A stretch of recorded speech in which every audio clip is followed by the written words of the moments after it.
Is it fair? Okay, Lokeshwarappa ಅವರು ಇದ್ದಾರೆ ನನ್ನ ಜೊತೆ, ನಿವೃತ್ತ ಪೊಲೀಸ್ ಅಧಿಕಾರಿ. ಲೋಕೇಶ್ವರಪ್ಪ ಅವರೇ ನಮಸ್ಕಾರ, ನಿಖಿಲ್ ಮಾತಾಡ್ತೀನಿ, ಸ್ವಾಗತ ನಿಮ್ಗೆ PNS ವಿಸ್ತಾರಕ್ಕೆ. ನನ್ನ ಧ್ವನಿ ಕೇಳ್ತಿದ್ಯಾ? ನಮಸ್ಕಾರ. ಹೇಳಿ ಕೇಳುತ್ತೆ, ಸ್ವಲ್ಪ ಕಟ್ ಆಗ್ತದೆ, ಹೇಳಿ. ಸರ್ ಒಂಚೂರು ಲೈಟ್ ಜಾಸ್ತಿ ಬಂದ್ರೆ ನಿಮ್ ಮುಖ ನಮಗೆ ಸ್ಪಷ್ಟವಾಗಿ ಕಾಣ್ತದೆ ಅಂತ, ಬಟ್ ಟ್ರೈ ದಟ್ ಸರ್. ನೀವು ನನ್ಗೆ ಗೊತ್ತಿದೆ ಕಾರಲ್ಲಿ ಕೂತಿದ್ದೀರೇನೋ. Anyway, not a problem sir, not a problem. ನನ್ನ ಧ್ವನಿ ಕೇಳ್ತಿದ್ರೆ ನಾನು ಕೇಳೋದೇನಂದ್ರೆ ಸರ್, ಈಗ ಈ ಅಪ್ರೂವರ್ ಆಗೋದು, ಈ ನಿರ್ಧಾರ ಸಾಧಾರಣ ನಿಮ್ಮ ಪೊಲೀಸ್ ಮತ್ತೆ ತನಿಖಾ ಅನುಭವದ ಆಧಾರದ ಮೇಲೆ ನೀವು ಹೇಳೋದಾದ್ರೆ, ಯಾವ ಹಂತದಲ್ಲಿ ಒಬ್ಬ ಆರೋಪಿ ಈ ರೀತಿಯ ಮನಸ್ಸಿನ ಪರಿವರ್ತನೆ ಆಗುತ್ತೆ ಸರ್? ಅಲ್ಲ, ನೀವು ಹೇಳಿದ್ದು ಕಟ್ ಆಯ್ತು, ಇನ್ನೊಂದ್ಸತಿ ರಿಪೀಟ್ ಮಾಡಿ ಸರ್. ನಿಮ್ಮ ತನಿಖೆ ಮತ್ತೆ ಪೊಲೀಸ್ ಗಿರಿಯ ಅನುಭವದಲ್ಲಿ ನಾನು ಕೇಳ್ತಿರುವಂತದ್ದು, ಒಬ್ಬ ಆರೋಪಿ ಮಾಫಿ ಸಾಕ್ಷಿ ಹೇಳೋದಕ್ಕೆ ಮುಂದಾಗೋದಕ್ಕೆ ನೀವು ನೋಡ್ದಂತೆ ಕಾರಣಗಳು ಸಾಧಾರಣವಾಗಿ ಏನಿರ್ತವೆ? Sorry, I can't hear your voice properly. Please ಅದನ್ನ ರೀಕನೆಕ್ಟ್ ಮಾಡಿ, ಅದನ್ನ ಸರಿಪಡಿಸಿ ಮತ್ತೆ ನಾವು ಲೋಕೇಶ್ವರಪ್ಪ ಅವ್ರ ಹತ್ರ ಮಾತನಾಡ್ತೀವಿ. ಅಫ್ತಾಬ್ ಅವರೇ, ಸೇಮ್ ಕ್ವೆಶ್ಚನ್ ಟು ಯು. 2 ವರ್ಷ ಆಯ್ತು ನೀವು ಪ್ರದೋಷ್ ಪರ ಇದ್ದೀರಿ, ಕೋರ್ಟ್ ನಲ್ಲಿ ಗೊತ್ತಿಲ್ಲ, ಇಲ್ಲಂತೂ ಪ್ರದೋಷ್ ಪರ ಬಂದಿದ್ದೀರಿ ಅಂತ ಅನ್ಕೊಂಡು ಮಾತಾಡ್ತೀನಿ ನಾನು. ಯಾಕೆ 2 ವರ್ಷ ಆದ್ಮೇಲೆ ಒಂದು ಪರಿವರ್ತನೆ ಆಗೋಗುತ್ತೆ ಅಫ್ತಾಬ್? ನೋಡಿ, ಈಗ ಅವರು ಜೈಲಲ್ಲಿದ್ದಾರೆ, ಜುಡಿಷಿಯಲ್ ಕಸ್ಟಡಿಯಲ್ಲಿ. ಅವರು ನೋಡ್ತಾ ಇರ್ತಾರೆ ಕೇಸು ಯಾವ ತಿರುವಿನಲ್ಲಿ ಹೋಗ್ತಾ ಇದೆ ಅಂತಂದು. ಅವರು ಮಾನಿಟರ್ ಮಾಡ್ತಿರ್ತಾರೆ, ಅವ್ರ ಮನೆಯವರು ಮಾನಿಟರ್ ಮಾಡ್ತಿರ್ತಾರೆ, ಅವ್ರಿಗೆ ಗೊತ್ತಿರೋರು ಈಗ ಮಾನಿಟರ್ ಮಾಡ್ತಿರ್ತಾರೆ, ಕೇಳಿ ನೋಡ್ತಾರೆ ಅವರು ಏನಂತ, ಇದು ಹೆಂಗಾಗ್ಬೋದು, ಮುಂದೆ ಏನಾಗುತ್ತೆ, ಯಾವ ತಿರುವಲ್ಲಿ ಹೋಗುತ್ತೆ, ಮುಂದೆ ನಮಗೆ ಇದರಿಂದ ಆಗೋ ಪ್ರಾಬ್ಲಮ್ ಏನಾದರೂ ಇದೆನಾ, ನಾನು ಸುಮ್ಮನೆ ಇದ್ದರೆ ನನಗೆ ಗ್ಯಾರಂಟಿ ಶಿಕ್ಷೆ ಆಗುತ್ತಾ, ಅದೊಂದು ಆಲೋಚನೆ ಅವರಲ್ಲಿ ಮನಸ್ಸಲ್ಲಿ ಯಾವಾಗಲೂ ಇದ್ದೇ ಇರುತ್ತೆ. ಅಂದ್ರೆ ಇದು ಹೆಂಗಾಯ್ತು ಅಂದ್ರೆ ಅಫ್ತಾಬ್, ಗೆದ್ರೆ ಆಡಕ್ ಬಂದ್ವಿ, ಬಿದ್ರೆ ನೋಡಕ್ ಬಂದ್ವಿ.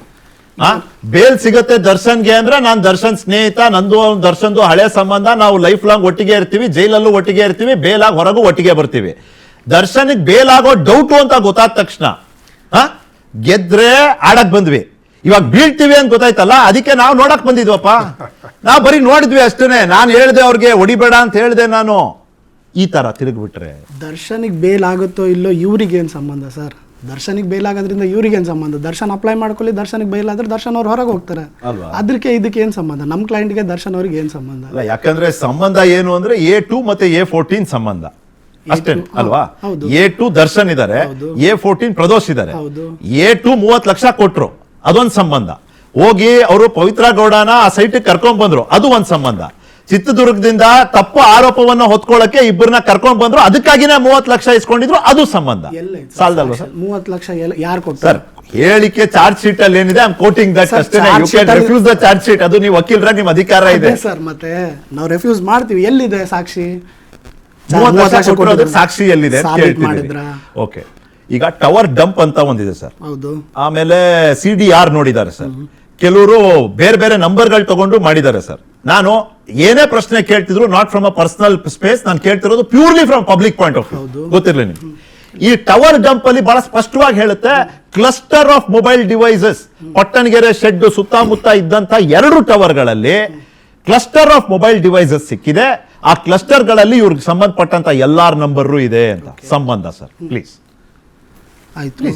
ಅಲ್ಲಿ ತುಂಬಾ ಮೊಬೈಲ್ಗಳು ಡಂಪ್ ಇರ್ತಲ್ಲ ಸರ್, ಬರೀ ಇವ್ರು 17 ಜನರದ್ದೇ ಹುಡುಕಿದ್ದಾರೆ. ಅದಕ್ಕೆ ಅಲ್ವಾ ಇವಾಗ ಇವ್ರು ಮಾಫಿ ಸಾಕ್ಷಿ ಕೇಳ್ತೀನಿ ಅಂತಿರೋದು. ಅಂದ್ರೆ ಈಗ ನೋಡಿ, ತಪ್ಪು ಮಾಡಿದೆ ಅಂತ ನಾವು ಹೆಂಗ್ ಹೇಳ್ತಿದೀವಿ? ತಪ್ಪು ಅಂತ. ಹೌದು, ನಮಗೆ ಸರ್ಕಮ್ಸ್ಟಾನ್ಸಸ್ ಅಲ್ಲಿ ಅವರು ಅದ್ರೊಳಗಡೆ ಅರ್ಜಿಯಲ್ಲಿ ಏನಿದೆ, let's not get into the detail. ಇವಾಗ ಅವರು ಹೇಳಕ್ ಒಪ್ಕೊಂಡಿದ್ದಾರೆ. ಅವ್ರು ಯಾಕೆ ಮನಸ್ ಪರಿವರ್ತನೆ ಆಯ್ತು, ಅವ್ರು ಯಾಕೆ ಹೇಳ್ಬೇಕು ಅನ್ಕೊಂಡಿದ್ದಾರೆ, ಅವ್ರು ನಮಗೂ ಹೇಳಿಲ್ಲ. ಹೇಳಿದ್ರೆ ಅದು ಡೈರೆಕ್ಟ್ ಕೋರ್ಟಲ್ಲಿ ಹೇಳ್ತಾರೆ, ಅಲ್ಲಿ ಗೊತ್ತಾಗುತ್ತೆ. ಇದು ನಮಗಂತೂ ಹೇಳಿಲ್ಲ.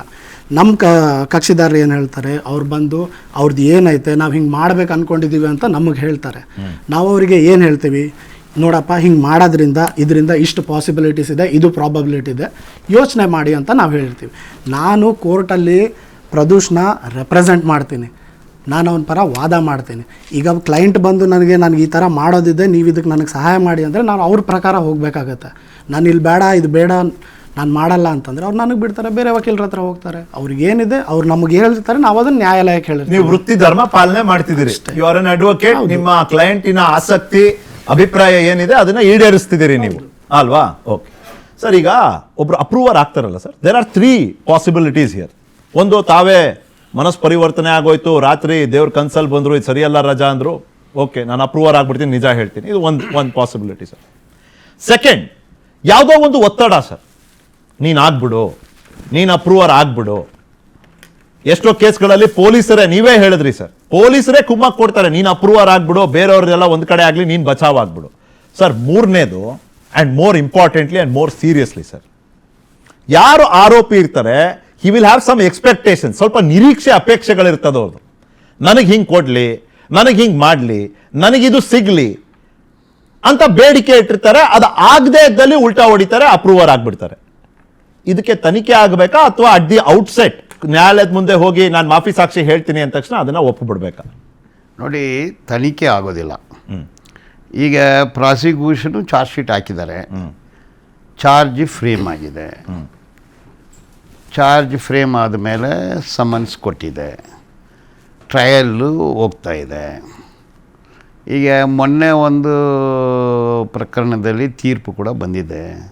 ವಿನಯ್ ಕುಲಕರ್ಣಿ ಕೇಸಲ್ಲಿ A1 ಆರೋಪಿ, ಅವರೇ ಪಾತ್ರಧಾರಿ, ಸೂತ್ರಧಾರಿ, ಏನೇನು ದಾರಿ ಎಲ್ಲ ಅವರೇ.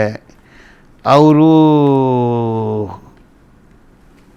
ಅಪ್ರೂವರ್ ಆದರು, ಅವ್ರಿಗೆ ಬಿಡುಗಡೆನೇ ಆಯಿತು. ಅವ್ರ ಜೊತೆಯಲ್ಲಿ ಇವ್ರು ಯಾರನ್ನ ಕರೆದುಕೊಂಡು ಹೋದ್ರು ಅವ್ರಿಗೆಲ್ಲ ಲೈಫ್ ಸೆಂಟೆನ್ಸು, ಇವ್ರಿಗೆ ಕಂಪ್ಲೀಟ್ ಬಿಡುಗಡೆನೇ ಆಯಿತು. ಸೊ ಇದು ಏನಾಗುತ್ತೆ ಅಂದರೆ ಸ್ವಾರ್ಥ, ಕೆಲವ್ರಿಗೆ ಸ್ವಾರ್ಥ ಇರ್ಬೋದು. ಇದಕ್ಕೆ ಇದು ಒಂದು ಮೈಂಡ್ ಸೆಟ್ ಅಂತೀನಿ. ಈಗ ನೀವು ನಾನು ಫ್ರೆಂಡ್ಸು, ಈಗ ನೀವು ಮಾಡಿದ್ದು ನಾನು ಮಾಡಿಲ್ಲ ಅಂತ ತೋರಿಸ್ಕೊಡೋದು ಇದೆಲ್ಲ, this is a mind set. It's also A psychic problem ಅಂತೀನಿ ನಾನು. ಇದನ್ನು ನಾರ್ಮಲಿ ಇದಕ್ಕೊಂದು ಏನಾದರೂ ಒಂದು ಅವಧಿ ಇದೆಯಾ ಸರ್? ನಾನು ನೋಡಿ, ಈಗ ಯಾವ್ದಾದ್ರು ಹಂತದಲ್ಲಿ ಮಾಡ್ಬೋದು.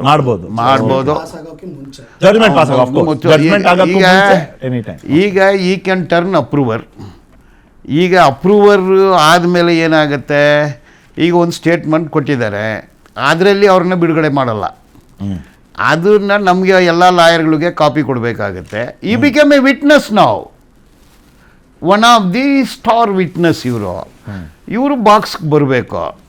ಅಲ್ಲೊಂದು ಕೇಳ್ತೀನಿ ಸರ್, ಘಟನಾ ಕ್ರಮ, ಸೀಕ್ವೆನ್ಸ್ ಆಫ್ ಇವೆಂಟ್ಸ್ ಅಂತ ನಾವು ನೋಡೋದಾದ್ರೆ ಫಸ್ಟ್ ಏನಾಗ್ತದೆ, ಈಗ ನ್ಯಾಯಾಲಯ ಪ್ರದೋಷ್ ಅವ್ರನ್ನ ನೀವು ಮಾಫಿ ಸಾಕ್ಷಿ ಹೇಳೋದಕ್ಕೆ ಮುಂದಾಗಿ ಅಂತ ಹೇಳಿದ ಕೂಡಲೇ ಅವ್ರಿಗೆ ಆ ಅಪ್ರೂವರ್ ಅನ್ನೋ ಒಂದು ದರ್ಜೆ ಸಿಕ್ಬಿಡುತ್ತಾ?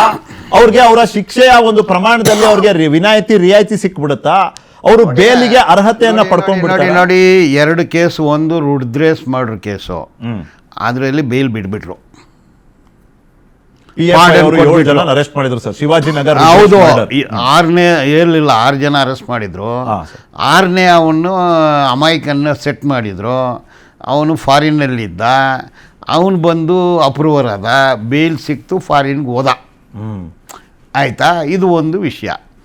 ಈಗ ವಿನಯ್ ಕುಲಕರ್ಣಿ ಕೇಸಲ್ಲಿ A1 ಮೇನು ಅವ್ರಿಗೆ ಅಕ್ಯೂಟಲ್ ಆಯಿತು, ಬೇರೆಯವರಿಗೆಲ್ಲ ಲೈಫ್ ಆಯಿತು. ಆಯಿತಾ?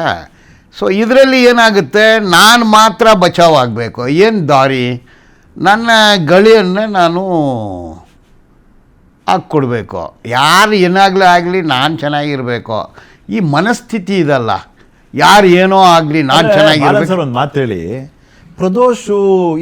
ಪ್ರದೋಷ್ಗೂ ಈ ಕೇಸ್ಗೂ ಏನು ಸಂಬಂಧ? ಯಾಕೆ ಕೇಳ್ತೀನಿ, ಮೋಟಿವ್ ಅಂತ ಹೇಳ್ತಾರೆ ಸರ್ ಚಾರ್ಜ್ ಶೀಟ್ ಅಲ್ಲಿ. ಅಫ್ತಾಬ್ ಅವ್ರು ಓದಿರ್ಬೋದು, ತಾವು ಓದಿರ್ತೀರಿ ಸರ್. ಮೋಟಿವ್ ಅಂತ ಹೇಳ್ತಾರೆ ಆ ಚಾರ್ಜ್ ಶೀಟ್ ಅಲ್ಲಿ. ಆ ಮೋಟಿವ್ ಏನಪ್ಪಾ ಅಂದ್ರೆ ಬಹಳ ಸ್ಪಷ್ಟವಾಗಿ ಉಲ್ಲೇಖ ಮಾಡ್ತಾರೆ, ರೇಣುಕಾ ಸ್ವಾಮಿ ಕಳಿಸಿದಂತ ಆ ಅಸಭ್ಯ ಚಿತ್ರ, ಆ ಕಾರಣಕ್ಕಾಗಿನೇ ರೇಣುಕಾ ಅವ್ರನ್ನ ಕರ್ಕೊಂಡ್ ಬಂದಿದ್ದು ಚಿತ್ರದುರ್ಗದಿಂದ, ಅವ್ರನ್ನ ಇಲ್ಲಿ ಕೂಡ್ ಹಾಕಿದ್ದು, ಅವ್ರನ್ನ ಹೊಡೆದಿದ್ದು, ಥಳಿಸಿದ್ದು, ಕಡೆಗೆ ಆ ವ್ಯಕ್ತಿ ಪ್ರಾಣನೇ ಕಳ್ಕೋಬೇಕಾಗಿದ್ದಕ್ಕೆ ಮೂಲ ಕಾರಣ ಆ ಒಂದು ಅಸಭ್ಯ ಅಶ್ಲೀಲ ಫೋಟೋ. ಸೊ ಫೋಟೋ ಕಳಿಸಿದ್ ಯಾರಿಗೆ? ಪವಿತ್ರ ಗೌಡ ಅವ್ರಿಗೆ. ಹೆಂಗೆ ಹೇಳ್ತೀರಾ ನೀವು? ಅವ್ರು ಕಳಿಸಿದ್ರು, ಅವ್ರ ಫೋನ್ IP ಅಡ್ರೆಸ್ ಫೋನ್ ಅಲ್ಲ ಸರ್, ಇನ್ಸ್ಟಾಗ್ರಾಮ್ ನಲ್ಲಿ ಕಳಿಸಿರೋದು. ಯಾರ್ದು ಇನ್ಸ್ಟಾಗ್ರಾಮ್ IP ಅಡ್ರೆಸ್? ಯಾರ್ದು ಅಂದ್ರೆ ಕಳಿಸಿರೋ IP ಅಡ್ರೆಸ್ ಕೇಳ್ತಿದ್ದೀರಾ, ರಿಸೀವ್ ಆಗಿದೆ IP ಅಡ್ರೆಸ್? ಎರಡು ಯಾರ್ದು? ಅದಕ್ಕೂ ಪವಿತ್ರ ಗೌಡಕ್ಕೆ ಸಂಬಂಧನೇ ಇಲ್ಲ ಅಂತೀನಿ. ಓಕೆ, ಅಲ್ಲ, you can deny it. That's my not deny. Charge sheet ಅಲ್ಲಿ the motive has been established. ಪ್ರದೋಷಿಗೂ ಈ ಮೋಟಿವ್ ನೋಡಿ, ಇದು ಆರೋಪ, allegation. It is not guilt. Allegation ಪ್ರಕಾರ ಹಂಗಿಲ್ಲ. ಪವಿತ್ರ ಗೌಡಗೂ ಅದಕ್ಕೂ ಸಂಬಂಧನೇ ಇಲ್ಲ ಚಾರ್ಜ್ ಶೀಟಲ್ಲಿ. ಲೂಸ್ ಕನೆಕ್ಷನ್ನು ಅದು ನೋಡೋಣ ಆಮೇಲೆ.